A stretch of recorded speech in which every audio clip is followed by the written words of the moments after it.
Hello friends, this is Kevin, aka K-Man1, coming at you with another episode of Okami. In the last episode, we arrived here at the Moon Cave. Well, no, in the last episode we were already here for a while, and we finished up the appetizer, and we're going to finally go and confront Orochi in this episode. So let's go ahead and do that. Last thing we were commanded to do before the end of the last episode was to ring the bell, so let's talk to this guy. At last. The meal is ready. Let the Epicurean bell ring out. Let it ring as many times as Lord Orochi has heads. Ringing the bell is normally my job, but seeing how you've been just itching to ring it all this time, I'll let you do the honors. Put your wicked body and evil soul into it. Make it ring out with wild abandon.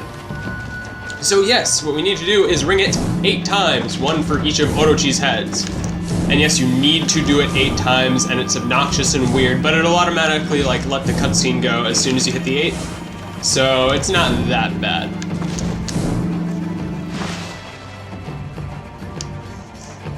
And it looks like the magical barrier is going to be released, and we will be able to head on up with the demon goulash of deathness thing.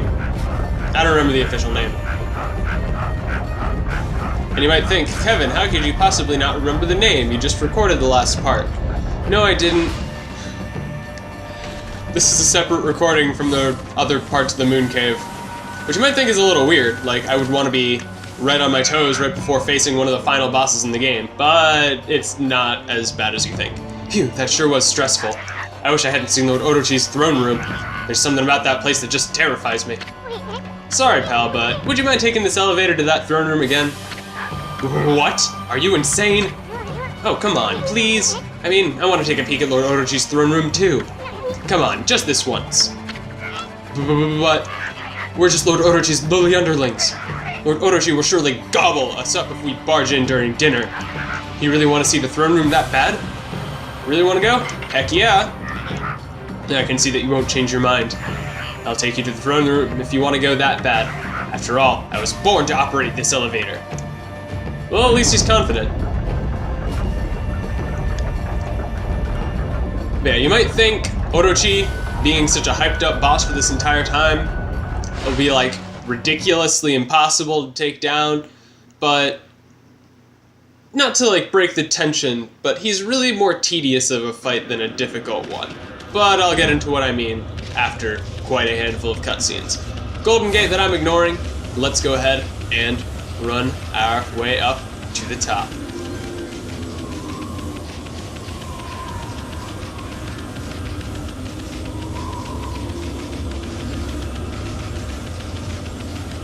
This is a much, much longer path than I expected it to be. So, I don't know. It's something interesting that people talk about. How about the new Star Wars movie? I really enjoyed it, and I hope you did too. Good, we're finally here. I was out of stuff to say.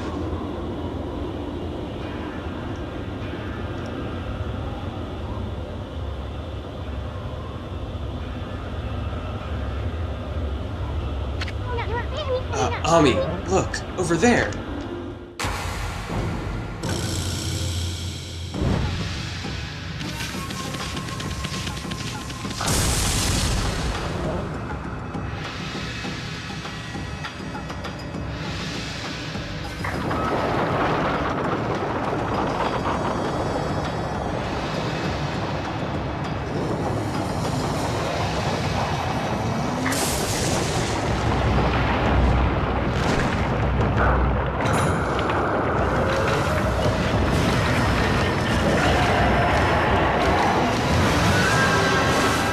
Alright, here we are up against Orochi. And Lightning Head in the back is really confused. It's kind of a running joke with the Lightning Head. I'll talk in a second. Oh, wild god of the heavens. 100 years have passed since you imprisoned me here. How is it you have come back after perishing and turning into stone?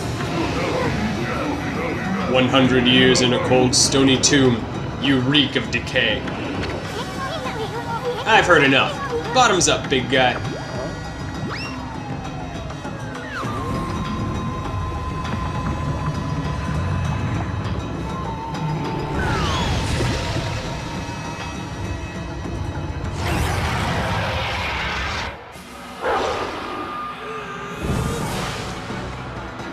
Alright, so actually in the fight against Orochi, what you're going to want to do is basically try not to die. For the first portion, even if you could reach him, he's going to be invincible to all of your attacks by virtue of that golden barrier around him. So, you're basically just going to want to use Gale Storm to blow away the fire that he's going to breathe at you, and beyond that, just hold out until something can happen in order to help us. I don't know, I figure I can go ahead and like run around a bit and show some of the other stuff. I don't know. I'll just go ahead and show. If you power slash him, I guess you actually have to power slash him in order to proc the story thing. Or attack him somehow. That cheater has a barrier up. What are we gonna do now? Any bright ideas, Furball?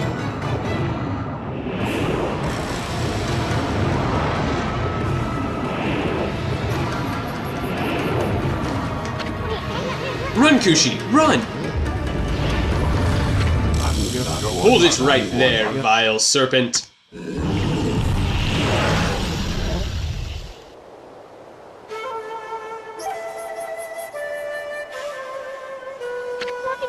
Susanoo!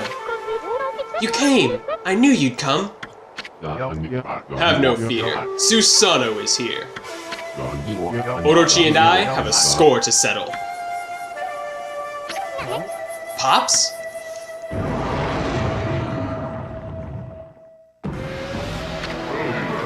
Long have I awaited your coming, O descendant of Nagi. Now we shall fulfill this burning desire which has consumed us. The descendants of Nagi have kept me imprisoned here for 100 years. Yet it is that accursed bloodline which shall unleash my true power. A pact between Nagi's descendant and I, the great Orochi, shall deliver unto me dark powers beyond all comprehension. Let us seal the blood pact for all eternity. What the heck's Serpent Breath talking about? A blood pact with Susanoo will unleash Orochi's true power? O he who seeks power, your first chance slipped through your grasp. But now, the time has come for us to seal our eternal bond.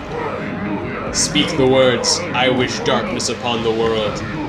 Utter that prayer to me, and seal our blood pact. You too shall gain dark powers beyond all comprehension. Orochi's trying to tempt Susanoo. I bet that sneaky serpent was the one giving Pops those nightmares. Now, utter the prayer. Let the words come from deep within. Recite the words of our blood pact.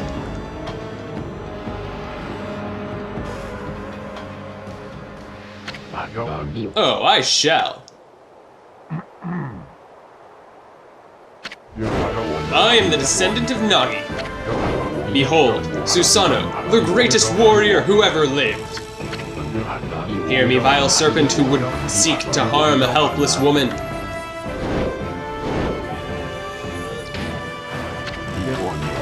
Your time is up. Feel the wrath of my trusty sword.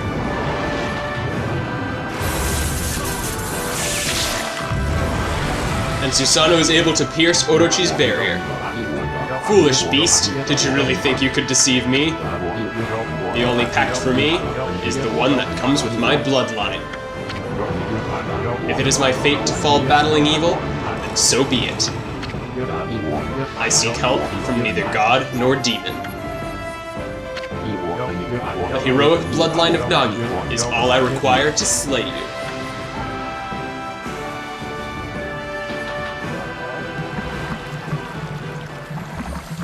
And suddenly sake is pouring forth from Kushi's bottle. Glittering gold sake. Is that 8 purification sake, Ami? Indeed it is. Orochi's one true weakness. Susanoo and Kushi made a miracle happen. Time to work your magic, Ami. Alright, now into the actual fight against Orochi. What you're going to want to do is, like before, you're just going to want to use Gale Storm to blow away his fire breath as it's coming at you. And then, he's going to roar at you. And whenever he's roaring and his mouth is open, what you can do, your stupid face doesn't scare us, you big worm. Quick, Ami, the sake.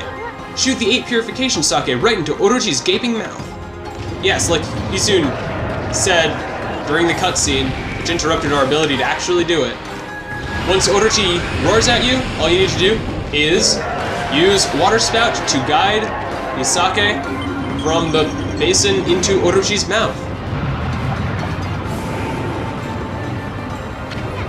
It's working! Take that, you big worm. Keep it coming, Ami. Alright. Now, as for the strategy for this battle, you're going to need to put the sake into each of the head's mouth multiple times. So, I personally prefer to just do it one at a time and have a head entirely stunned. Look, that one's down. Don't stop there. Let's get the other heads drunk too. And I want to say you need 3 fully stunned in order to progress to the next phase of the fight. And are you not gonna bloom thing? Okay, no you are not. I have caused darkness. Okay, this is bad. And our ink is slowly draining, but we're better now. And I gotta power slash these things. I've never actually seen his attacks go through, so this is a new experience for me as well. Can I draw bloom, please? There we go. Alright, I missed my opportunity to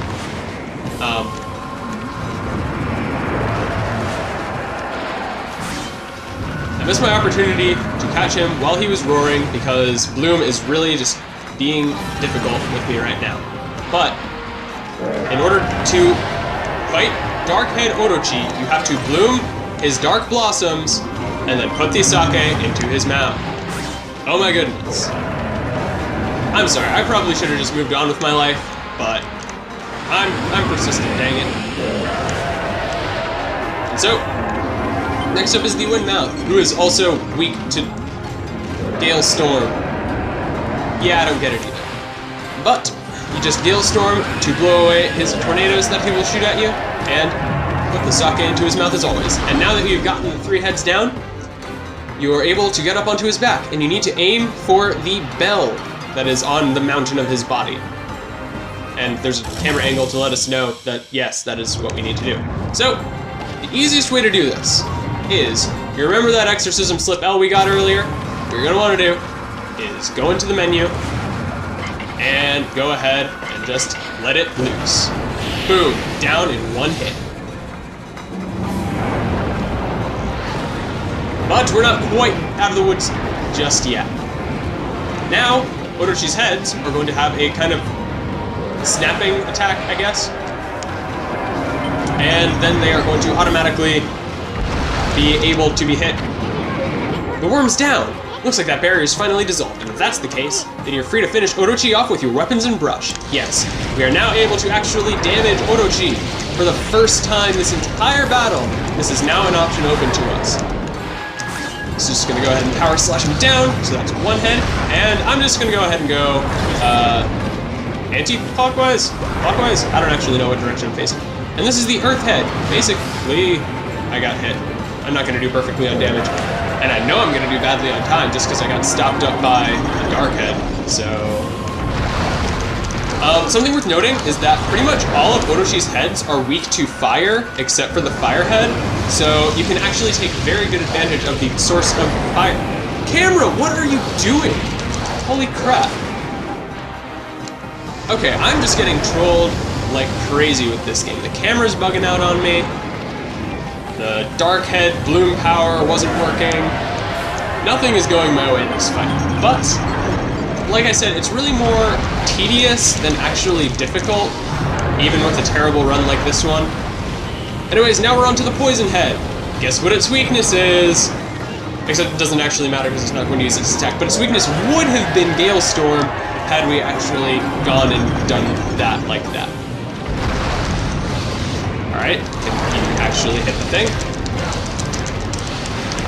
And it is actually very beneficial to weave in different brush skills with your normal attacks to maximize your damage potential.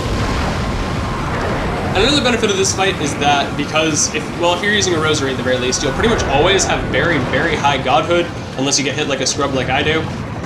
By the way, this is the light head, I don't remember its weakness off the top of my head, were you to fight it naturally, but I'll have another opportunity to show it off.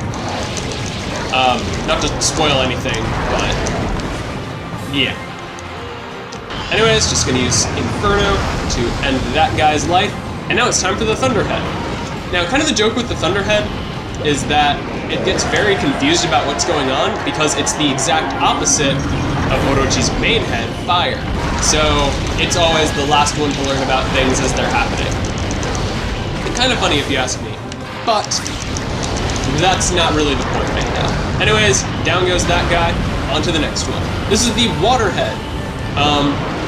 If you were to fight him normally, he would summon water, and you need to lily pad on top in order to be able to stand.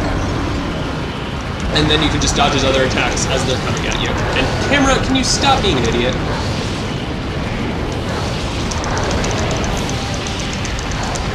And just gonna Power Slash. Okay, he was a tickle away with the Power Slash, so I'm just gonna run through the fire and the flames there because it's not important that I dodge it. And we're down to the last two heads. These are the ones we've already showed up the weaknesses of, so I don't really need to worry overly much about that. And we are very close to being done with this battle.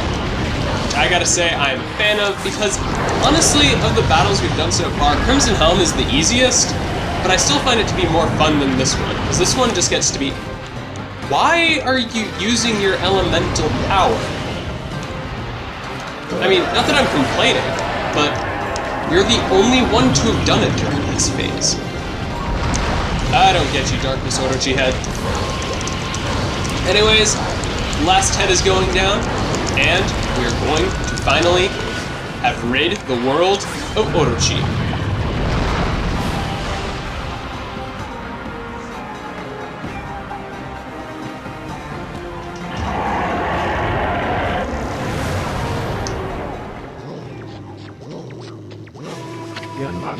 The time has come. O sacred moon of the heavens, come forth and pierce this darkness. Bear witness to the beast's demise upon my trusty sword, Toenboku. Did he say moon? Right, the legend says the moon was shining when Nagi slew Orochi. And so, like before, we need to fulfill the legend by... I don't know why they feel the need to show us that cutscene when they could just do the exact same thing 2 seconds later. But yes, we need to part the clouds with our roar, and then draw in the crescent moon.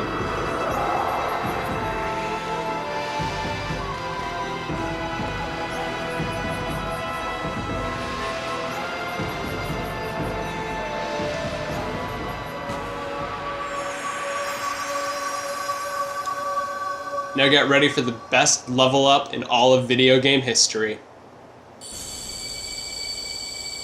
His sword turns golden, and it gets a flower. Susanoo style, Blade of Truth. Good! Will. Never. Give. In. 2. Evil.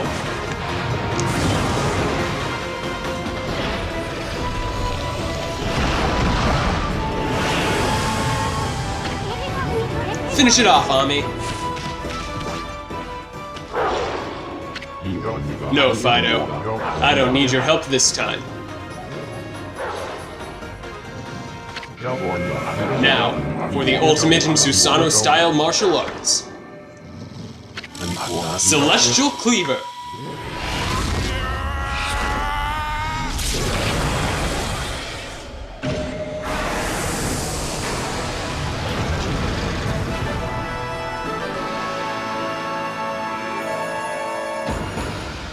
And Kushi falls perfectly into his arms. Dearest Kushi, just as you devoted your life to sake brewing, the way of the sword is all I know. Yet I have failed, for I unleashed that foul beast upon the world. I allowed evil to cloud my judgment. Who am I to claim the right to wield a sword now? Alas, there's no reason for me to live. Oh, Susanoo, why do you look so serious? Come on, laugh like you normally do. Looking like that is what makes monsters turn up. So come on, laugh. Laugh like you do when you help me harvest the rice every year.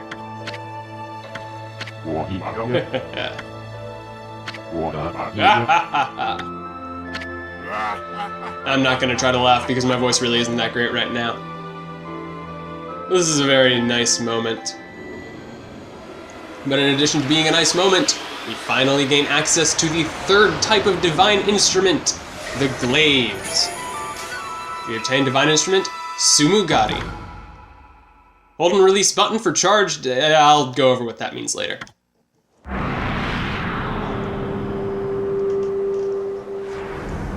And Orochi's corpse is fading away into nothing. Or is it?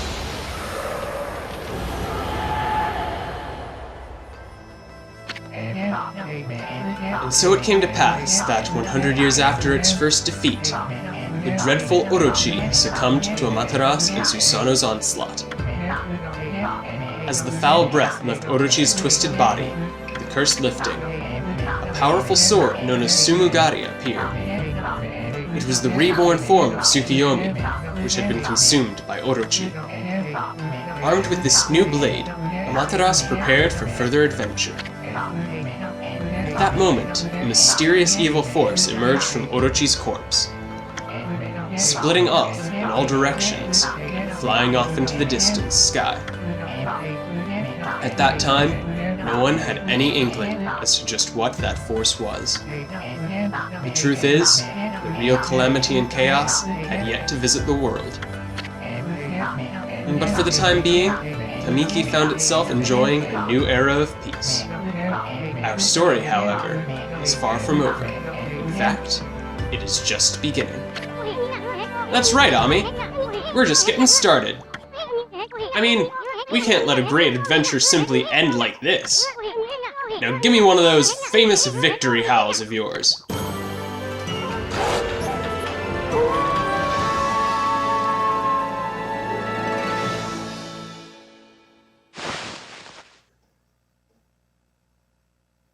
And you thought Orochi... How did I not do badly on time? I'm surprised, but pleasantly so. Okay, we take those. I mean, you know. I'm not gonna complain about more money. At last the time has come. The inseverable bonds between heaven and earth. Waka, the situation has grown urgent. You must return to the city at once. Très bien. Amaterasu, you may have slain Orochi this time, but do not assume it will be so easy the next. Ooh, eerie foreshadowing. But yeah, you thought Orochi was the final boss. You have no idea.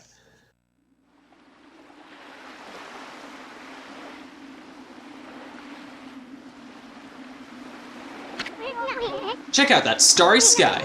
I know they're up there somewhere, my furry friend. Those constellations of the brush gods are just waiting to be found.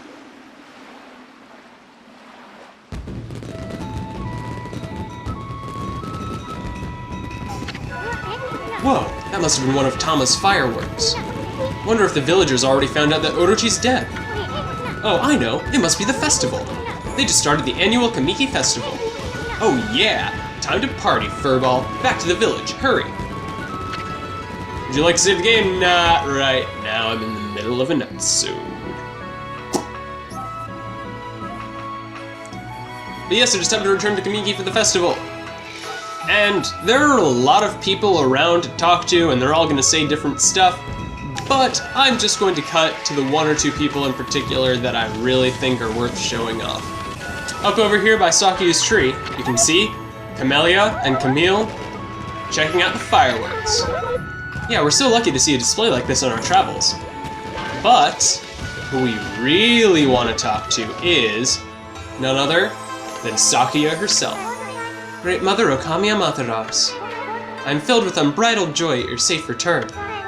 It would appear the final chapter of Orochi has been written. The entire village is in your debt. Please accept their thanks. That said, what a splendid evening. Even I'm feeling a bit intoxicated by the festival's spirit. Yeah, I'm not gonna say anything about how Isun feels about her being intoxicated. But anyways, as was previously promised to us, there are actually some things here for us. There will be a fruit on the tree for each of the guardian saplings you've revived. And since we've revived a handful, we're getting some good stuff. We got a golden peach. We got one of those last episode, I think, so I don't need to go over that. And we got a bullhorn. So they're all well and good, but there are some a little bit more obscure that not a lot of people are aware of. And that thing is, if you come here into the Cave of Nagi, there will be none other than Susanoo and Kushi. Let's talk to Kushi first. Oh, it's you, Snowy. And Isun, too. How brave you both were.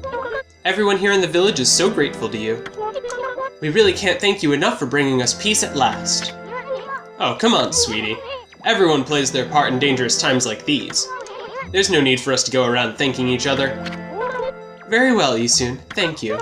Now tell me, Snowy, are you really just an ordinary wolf? The broken mill suddenly fixed, the spring water flying into the barrel. So many strange things have been happening since you came along. And you certainly know how to put up a good fight, too. Fight? What fight? You mean the brawl with Orochi. Maybe you're a kind of god here to keep the peace for us all. But I know you wouldn't want people to make a fuss, so I've been careful not to tell anyone too much about you. You can relax here in our village whenever you want, Snowy. Oh, have you seen enough of the festival already? Let's talk to Susanoo. Oh, it's you again. I see you sniffed me out once again, you little mutt. Well, I suppose, I should thank you. I may be the greatest swordsman ever and descendant of Nagi, but this great deed would not have been possible without a follower. We did all the work. Don't even try to deny it. When did you become his follower? I commend your valor. Let us become brothers in arms. Brothers in arms? Don't be bashful. Let us pray before Nagi's statue. We're now inseparable brothers in arms. What an auspicious day, right, brother? Susanoo and his trusty dog brother. Ha ha ha ha. Hey, Pops, this here's a wolf, not a dog. And this one has a name, too. It's Amaterasu. Oh, you take good care of my brother, little bug. My good mutt here may have a pretty strange face, but still, you mustn't forget you are dealing with a very highly revered deity. Ha ha ha ha. What did you just say? No need to worry. I'm protecting the peace here in Kamiki Village. Behold, Toenboku. I shall now rechristen it Susanoo Blossom. With this spirit blade, I shall rend evil wherever it may be. Bet you wish you had one of these instead of that divine instrument. So you were able to see Ami's true form from the beginning? You again? Bah, you can't do anything without me?